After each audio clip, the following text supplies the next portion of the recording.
Monsieur Corbière, André Chassaigne pour groupe GDR. Madame la ministre, chers collègues, mon intervention se limitera à l'avenir de la nucléaire française et la perspective d'un désarmement nucléaire multilatéral et général.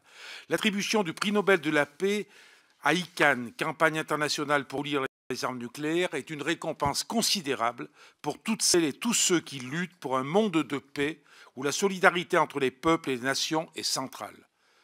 Les députés du groupe GDR se réjouissent fortement du choix du jury, car cela encourage par là même toutes les organisations partenaires de cette campagne pour leur engagement pour une sécurité humaine mondiale. Face à la montée des tensions ces derniers mois en Asie et aux propos belliqueux qui ont fait renaître le risque d'un conflit nucléaire, ce choix traduit l'aspiration à un monde de paix, un monde délivré de ces armes de destruction massive.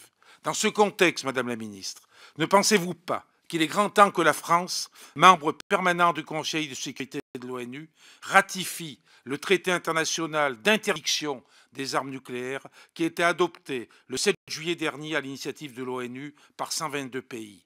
La France doit également s'engager avec les 115 pays déclarés zones négantes d'armes nucléaires, dans un processus mondial de destruction des armes nucléaires. C'est l'action conjointe d'associations, d'institutions internationales et de certains États qui a permis l'adoption par ces 22 pays de ce traité d'interdiction des armes nucléaires sous l'égide de l'ONU. Il représente une avancée considérable sur le chemin de leur élimination. Les puissances dotées de l'arme nucléaire comme la France, signataire du traité sur la non-prolifération des armes nucléaires, se sont jusqu'à présent tenues à l'écart des négociations. En revanche, elles ne pourront pas indéfiniment ignorer l'aspiration des peuples au désarmement et à la paix. Madame la ministre, la France ne peut-elle pas s'investir sur la scène internationale en impulsant une nouvelle politique étrangère et de sécurité au service de la paix et du désarmement? Rappelons aujourd'hui que la force nucléaire indépendante française représente une dépense de l'ordre de 4 milliards d'euros de dépenses, soit 10% du budget de la défense.